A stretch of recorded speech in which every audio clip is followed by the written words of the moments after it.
جمعے کے دن والدین کی قبر پر جانا، کیا جمعہ کے دن والدین میں سے کسی کی قبر کی زیارت کی کوئی خاص فضیلت ہے؟ ارسلان صاحب راولپنڈی سے۔ نہیں جناب، لوگ آج کل جمعے کے دن یا عید کے دن قبرستان جا رہے ہوتے ہیں، اس کی کوئی حیثیت نہیں ہے۔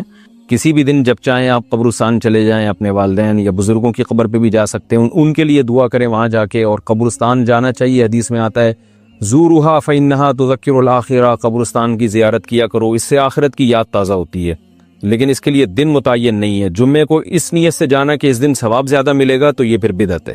والد کی وفات کے بعد روزانہ قبرستان جانا، میرے والد کو کے انتقال کو 8 مہینے ہو گئے ہیں، میں روزانہ قبرستان جاتا ہوں، وہاں جا کر سورہ یاسین وغیرہ پڑھتا ہوں، تو کیا روزانہ وہاں جانا بدعت ہے؟ بہت سے لوگ اس سے روکتے بھی ہیں۔ یونس صاحب انڈیا سے، دیکھیں سورہ یاسین پڑھنے کے لیے جانا تو بدعت ہے۔ سورہ یاسین تو کہیں سے بھی پڑھی جا سکتی ہے، یہاں بھی پڑھی جا سکتی ہے، وہاں بھی پڑھی جا سکتی ہے۔ آپ اگر صرف زیارت کے لیے جاتے ہیں تو 2 زیارتیں ہو سکتی ہیں۔ ایک تو قبرستان کی زیارت کے لیے جانا، وہ تو نبی صلی اللہ علیہ وسلم نے حکم دیا، فرمایا زورھا فإنھا تذکر الآخرہ، قبرستان کی زیارت کیا کرو، اس سے آخرت کی یاد تازہ ہوتی ہے۔ تو جتنی زیادہ زیارت کریں آپ، روزانہ جائیں، روزانہ آخرت قبر کو یاد کرنے کے لیے تو روز جانا بھی فضیلت ہے، اس میں کوئی ممانعت کی کوئی دلیل نہیں، کیونکہ جب نبی نے حکم دے دیا تو ہر آدمی اپنی استطاعت کے بقدر جا سکتا ہے۔ دوسرا مسئلہ ہے اسپیشل والد کی قبر کے لیے جانا، تو اس کا بھی حدیث سے ہمیں ثبوت ملتا ہے۔ نبی صلی اللہ علیہ وسلم نے اللہ سے اجازت مانگی کہ اپنی والدہ کی قبر کی آپ کو اجازت دی جائے، ان کی زیارت کی، تو اللہ نے اجازت دے دی۔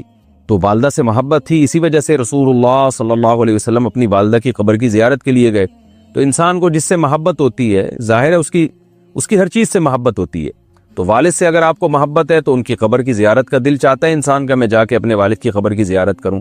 لیکن اسپیشل دعا مانگنا کے لیے جانا یا تلاوت کے لیے جانا، اس میں جانے کی ضرورت نہیں ہے، وہ دعا ہر جگہ سے قبول ہوتی ہے، ایصال ثواب ہر جگہ سے ہوتا ہے۔ تو اس نیت سے آپ نہ جائیں، ہاں جانے کے بعد آپ وہاں دعا کریں یا کچھ تلاوت کر لیں تو وہ جائز ہے۔ ایک ہے گئے اور آپ کو خیال آیا کہ خاموش بیٹھنے سے بہتر ہے کہ میں اپنے والد کے لیے دعا کروں، تو یہ بہت اچھی بات ہے۔ لیکن یہ سمجھنا کہ وہیں جا کے تلاوت کروں گا تو زیادہ فائدہ ہوگا، وہیں جا کے دعا مانگوں گا تو ٹھیک ہے، وہاں جا کے دعا مانگنے میں ذرا استحضار زیادہ ہوتا ہے، اس لحاظ سے تو بہرحال فائدے کی چیز ہے، لیکن ایسی چیزیں آہستہ آہستہ بدعت بن جاتی ہیں۔ تو اس لیے آپ روزانہ والد صاحب کی قبر کی زیارت کریں تو کوئی گناہ نہیں ہے، لیکن اس زیارت کی بیس والد صاحب سے محبت ہونی چاہیے۔ پھر وہاں جا کے فضول بیٹھنے کے بجائے آپ سورہ یاسین پڑھ لیں یا دعا مانگ لیں والد صاحب کے لیے، تو یہ بھی ایک ثواب کا عمل ہے، اس کے بھی ناجائز ہونے کی کوئی دلیل نہیں ہے۔ لیکن یہ کانسیپٹ کہ یہاں سے ثواب پہنچاؤں گا تو کم پہنچے گا، وہاں جا کے یاسین پڑھوں گا تو زیادہ ثواب ملے گا، یہ تصور 100% غلط ہے۔ قبرستان میں ہاتھ اٹھا کر دعا کرنا، کیا قبرستان میں ہاتھ اٹھا کر دعا کر سکتے ہیں؟ کر سکتے ہیں، ناجائز ہونے کی کوئی دلیل نہیں ہے۔ البتہ جہاں یہ خطرہ ہو، شرک کا وہم ہو، جیسے کوئی مزار ہے یا ایسا قبرستان ہے جہاں لوگ مردوں سے دعائیں مانگتے ہیں، وہاں آپ بھی ہاتھ اٹھا کے دعا مانگو گے تو یہ وہم ہو سکتا ہے کہ آپ بھی قبر سے مانگ رہے ہو۔ تو ایسی وہم والی جگہوں پہ بہتر یہی ہے کہ ہاتھ اٹھا کے دعا نہ مانگی جائے، تاکہ شرک کا دروازہ نہ کھلے اور لوگ آپ کے بارے میں بدگمان نہ ہو۔ لیکن جہاں ایسا نہیں ہے، جیسے سعودی عرب میں تو اس کا تصور نہیں ہے کوئی قبر سے مانگ رہا ہو، تو وہاں اللہ کا فضل ہے کہ یہ قبر پرستی نہیں ہے وہاں، جیسے ہمارے انڈیا پاکستان میں جو بدعتیوں نے شروع کی ہوئی ہے۔ سعودی عرب میں تصور نہیں ہے۔ اب وہاں اگر کوئی ہاتھ اٹھا کے دعا مانگ رہا ہے تو کوئی وہم بھی نہیں کر سکتا کہ قبر سے مانگ رہا ہے، لیکن بہرحال ذرا سا بھی وہم کا اندیشہ ہو کہ قبر سے تو نہیں مانگ رہا تو پھر ہاتھ اٹھا کے دعا نہیں مانگنی چاہیے۔ میرا معمول یہ ہے کہ میں جب قبر پہ دعا مانگتا ہوں تو ہاتھ جب اٹھاتا ہوں تو رخ قبلے کی طرف کر لیتا ہوں، اس میں یہ فائدہ ہوتا ہے کہ یہ وہم ہی ختم ہو جاتا ہے۔ تو آپ کا رخ قبر کی طرف ہو اور پھر قبلے کی طرف ہو، تو صاحب قبر کے لیے آپ دعا مانگ لیں تو یہ کوئی حرج نہیں ہے اس میں۔ جنازے کے سامنے قرآن پڑھنے کی حقیقت، جنازے کے سامنے جو لوگ قرآن پڑھتے ہیں یا سورہ یاسین پڑھتے ہیں، کیا یہ عمل حدیث سے ثابت ہے یا بدعت ہے؟ عبدالصمد صاحب نے انڈیا سے پوچھا ہے۔ جنازے کے سامنے اسپیشل جنازے کی وجہ سے قرآن پڑھنا یا سورہ یاسین پڑھنا میرے علم میں ایسی کوئی حدیث نہیں ہے، تو اور جب تک جنازے کو نہلایا نہ گیا ہو تو اس کے سامنے تلاوت کرنے کو فقہاء نے غلط لکھا ہے، ناجائز لکھا ہے۔ تو جب تک جنازے کو نہلایا نہ جائے تو پھر نہلانے کے بعد آپ اس کے سامنے قرآن پڑھ سکتے ہیں، لیکن کوئی سنت عمل نہیں ہے۔ ہوتا یہ ہے کہ جب جنازے کو نہلا کے لایا جاتا ہے، گھر میں رکھا جاتا ہے، تو جب تک یعنی نماز جنازہ کے لیے لوگ جمع نہیں ہوتے، میت کو گھر میں رکھا جاتا ہے، تو اس دوران علماء یہ کہتے ہیں کہ اس کے پاس بیٹھ کے قرآن کی تلاوت کریں۔ وہ اس لیے کہتے ہیں کہ ورنہ اگر تلاوت نہیں کریں گے تو ادھر ادھر کی فضول باتیں کرنا شروع کر دیں گے، لوگ غیبتیں بھی شروع کر دیتے ہیں۔ ہم جنازہ رکھا ہوا ہے تو بہتر ہے نا کہ اللہ کو یاد کیا جائے، اللہ کا ذکر کیا جائے، آخرت کی یاد کو تازہ کیا جائے۔ تو علماء اس لیے کہتے ہیں کہ وہاں بیٹھ کے قرآن پڑھ لو، یا سورہ اخلاص پڑھ لو، سورہ یاسین پڑھ لو، کوئی بھی سورت پڑھ لو، تاکہ آپ فضول چیزوں میں اپنا ٹائم برباد نہ کریں، اس وجہ سے کہا جاتا ہے۔ اور اس میں پھر جنازے کی میت کے اصالہ ثواب کی نیت بھی کی جا سکتی ہے، کیونکہ اس میں بہرحال فقہا کا اختلاف ہے کہ میت کے لیے قرآن پڑھنا جائز ہے یا نہیں ہے۔ اور صدقے کے بارے میں تو ہمیں حدیث ملتی ہے کہ آپ صلی اللہ علیہ وسلم سے صحابیہ نے پوچھا فاتصدق عنہا، میری ماں کا انتقال ہو گیا، میں صدقہ کروں؟ آپ نے فرمایا ہاں۔ تو جمہور علماء نے اس سے استدلال کیا کہ جب صدقہ بھی ایک نیکی ہے تو وہ نیکی پہنچائی جا سکتی ہے میت کو، تو اس میں ایک علامت بیان کی ہے کہ کوئی بھی نیک عمل پہنچایا جا سکتا ہے، تو قرآن کی تلاوت بھی نیک عمل ہے۔ بعض فقہا کہتے ہیں کہ نہیں، صدقہ تو جائز ہے کیونکہ حدیث میں صدقے کا ذکر ہے، تلاوت کا ذکر نہیں ہے، لہذا تلاوت جائز نہیں۔ تو اختلاف رائے ہے اس میں۔ بر صغیر میں چونکہ فقہ حنفی کو فالو کیا جاتا ہے، اور میری رائے میں فقہ حنفی کی دلیل بہت مضبوط ہے، کیونکہ احادیث میں آپ صلی اللہ علیہ وسلم نے ہمیشہ اصول یہ رہا ہے کہ جزئیے کے ضمن میں کلیات سکھائے جاتے ہیں۔ جیسے قرآن میں آتا ہے نا لا تقل لہما اف، ماں باپ کو اف مت کرو، تو یہ ایک مثال ہے، مطلب یہ کہ تکلیف نہ دو۔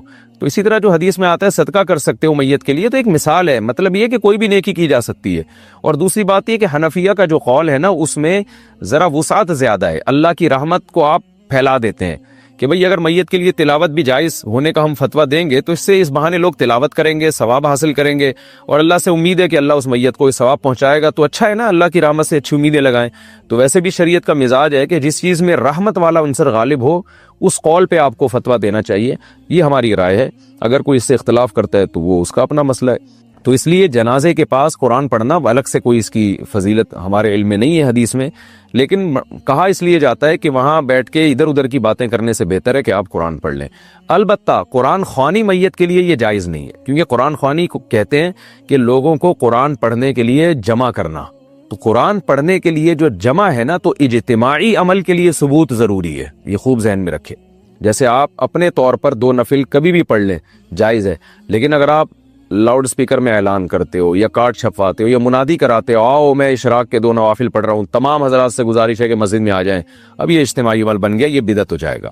تو اجتماع کے لیے آپ کو دلیل کی ضرورت ہے، اس لیے علماء کہتے ہیں کہ اجتماعی قرآن خوانی یہ بدعت عمل ہے، کیونکہ یہ ایصال ثواب کے لیے آپ ایک عبادت کر رہے ہیں، اور اجتماعی سطح پہ تو ہمیں نہیں ملتا کہ صحابہ کرام میں کہیں کسی نے کبھی اجتماع کیا ہو۔ حضرت ابو بکر کا انتقال ہوا، کہیں نہیں ملتا کہ حضرت عمر نے تمبو لگایا ہو اور سب لوگوں کو جمع کر کے ان کی قرآن خوانی کی ہو۔ حضرت عمر کی شہادت ہوئی تو کہیں نہیں ملتا کہ حضرت عثمان نے ان کے لیے قرآن خوانی کی ہو، یہ ثابت نہیں ہے، اور اس پر علماء کے فتاوی بھی موجود ہیں۔ البتہ برکت کے لیے قرآن خوانی ایک الگ چیز ہے، برکت کے لیے یعنی مکان دکان کی برکت میں جو قرآن خوانی ہے وہ عبادت نہیں ہے، وہ از قبیل رقیہ ہے، رقیہ دم، تو اس کے لیے ثبوت کی ضرورت نہیں ہے۔ لیکن بہرحال بعض علماء اس کو بھی بدعت اس لیے کہتے ہیں، بدعت تو نہیں، یعنی بدعت کی تائید کا ذریعہ بنتی ہے۔ تو بعض علماء کہتے ہیں کہ اس زمانے میں برکت کے لیے بھی قرآن خوانی نہیں کرنی چاہیے، بلکہ برکت کے لیے گھر کے اپنے لوگ مل کے قرآن پڑھ لیں یا نماز پڑھ لیں یا دعا مانگ لیں۔ لیکن بہرحال اگر کوئی برکت کے لیے قرآن خوانی کرواتا بھی ہے تو اس کی بہرحال گنجائش موجود ہے، احتیاط اسی میں ہے کہ اس کو ترک کیا جائے، کیونکہ لوگ ایصال ثواب اور برکت والی قرآن خوانی میں فرق محسوس نہیں کرتے، تو وہ دونوں کو ایک ہی سمجھتے ہیں، اس سے پھر بدعت کی تائید ہوتی ہے۔ امریکہ میں مقیم عدنان فاروقی کی صحت کے لیے، فاروق صاحب کی صحت کے لیے دعا کریں، فالج اور دل کے عارضہ مبتلا ہیں، دل سے دعا، اللہ تعالیٰ شفا عطا فرمائے۔ میں نے پہلے کچھ فحش چیزیں دیکھ لی تھیں، اب توبہ کو عرصہ گزر جانے کے باوجود ذہن میں رہ جاتی ہیں، بعض نے کہا غیر اختیاری میں پکڑ نہیں، لیکن مفتی صاحب کبھی لگتا ہے کہ اختیاری ہے، کبھی لگتا ہے غیر اختیاری ہے، کیسے پتہ چلے گا کہ اختیار ہے، اختیاری ہے کہ غیر اختیاری؟ بعض نے کہا توجہ نہ دو، لیکن توجہ دینے سے توبہ کی توفیق ملتی ہے، وہ بھی سلب ہو جائے گی، اگر توجہ نہ دوں تو گناہ ہی نہ سمجھوں گا۔ جب انسان کوئی گناہ کر کے توبہ بھی کر لیتا ہے نا، تو اس کا ایک نقصان یہ ہوتا ہے، اس کے خیالات ستاتے رہتے ہیں، یہ بھی گناہ کا ایک دنیاوی نقصان ہے۔ تو جو ہونا تھا نقصان وہ تو ہو گیا، اب آپ کے دماغ میں اگر خیالات آ رہے ہیں تو اگر واقعی جان بوجھ کر نہیں لا رہے تو ہے یہ غیر اختیاری، انشاءاللہ اس پہ گناہ نہیں ملے گا۔ بس گناہ کریں نہیں، آپ دوبارہ گناہ نہ کریں، خیالات آتے ہیں گزر جاتے ہیں، تو گناہ کے سے بچنے کے جتنے اسباب ہیں سارے اختیار کریں۔ اور علماء کہتے ہیں کہ جب گناہ سے ایک دفعہ اچھی طرح سے رو دھو کے توبہ کر لی نا، تو اس کو بھلانے کی کوشش کرو، پھر یہ بھی نہ سمجھو کہ پتہ نہیں اللہ نے معاف کیا ہوگا کہ نہیں کیا ہوگا. نہیں بھائی، کر دیا اللہ نے معاف. کیونکہ اگر یہ کنفیوژن ہوتی ہے نا کہ پتہ نہیں اللہ نے معاف کیا ہوگا کہ نہیں، تو پھر اللہ سے جو تعلق بندے کا بننا چاہیے وہ تعلق بنتا نہیں ہے، تو یہ نقصان ہوتا ہے. تو اس کو بھول جائے بس انسان، تذکرہ بھی نہ کرے. ایک انگریز مسلمان ہوا، ہمارے ہاں مدرسے میں آیا تھا، اتنی بڑی داڑھی ماشاءاللہ اس کی، برطانیہ کا تھا. تو ویسے ہی ہم شوق ہوتا ہے انسان کو، آپ کا ماضی کیسا تھا، کہ اس نے کہا میں سب بھلا چکا ہوں. حتیٰ کہ اپنا نام بھی نہیں بتایا اس نے، کہ میں جب کرسچن تھا میرا نام کیا تھا. اس نے کہا میرا یہ نام ہے، ماضی میں نام کیا تھا اس پہ بھی مجھے بڑا اچھا اسٹائل لگا اس کا. نام بتانے کے لیے ایگری نہیں ہوا کہ جب میں نے زندگی چینج کر لی تو چینج کا مطلب ہے کہ پچھلا سب میری ڈکشنری سے نکل گیا. میں نے کہا یار اس کو بولتے ہیں خاندانی توبہ. گورے ویسے ایک بات ہے یار، جو کام کرتے ہیں خاندانی ہے، چاہے وہ غلط کریں چاہے صحیح کریں. جاپانیوں میں بھی یہ بات ہے، یہ ان کی ایکوالٹی ہے جو ماننی پڑے گی. جو کام کرتے کیسے ہیں؟ خاندانی. تو آپ نکاح میں، جو میں آپ کا نکاح پڑھاؤں اور آپ مجھے گفٹ دینا چاہتے ہیں، ایک ابھینندن تولیہ، ایک دودھ پتی. میرا بھی دل چاہتا ہے میں ابھینندن کا کو عزت دوں، اکرام کروں اس کا.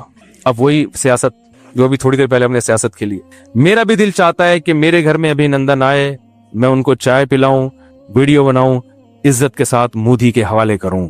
یہ جناب یہ آئے تھے اوپر سے، گئے بائی روڈ ہے. یہ بائی ایئر آئے تھے، گئے کیا ہے؟ By road. تو یہ ایک میری خواہش ہے، نکاح پڑھوانے کے لیے مجھے اگر گفٹ دینا چاہتے ہیں تو یہ دینا پڑے. دوسرا، ایک بمبار طیارہ، ہمارے دن تو 7 بمبار طیارے گئے. ایک بمبار طیارہ وہی والے پائلٹ کے ساتھ جنہوں نے ابھینندن کو آسمان سے نیچے اتارا، وہ پائلٹ بھی چاہیے مجھے، یا اسی جیسا کوئی پائلٹ ہو. تو یہ اگر آپ کر سکتے ہیں تو میں آپ کا نکاح انشاءاللہ پڑھا دوں گا. سمجھ رہے ہو؟ ویسے ہی پڑھا دیں گے یار، کوئی مسئلہ نہیں. آ جاؤ. تو صبح شام یہاں نکاح پڑھا رہے ہوتے ہیں نا، آ جائیں آپ. مفتی صاحب اگر نکاح کرنے سے والدین بھائی اگر نکاح کرنے سے روکتے ہوں، بھائی کو والدین روکتے ہوں تو روکنا لازم نہیں ہے. بھائی کیسے روک سکتا ہے؟ شادی کر کے بتا دو. جو روک رہے ہیں نا، آپ اپنے خرچے پہ اگر شادی کر رہے ہو اور پھر بھی روک رہے ہیں، آپ گھر بھی اپنا دے رہے ہو، والدین کے ساتھ بیوی کو نہیں رکھ رہے، خرچہ بھی اپنا اٹھا رہے ہو، پھر بھی والدین روک رہے ہیں، تو پھر نہیں مانو والدین کی. پھر میں لوگوں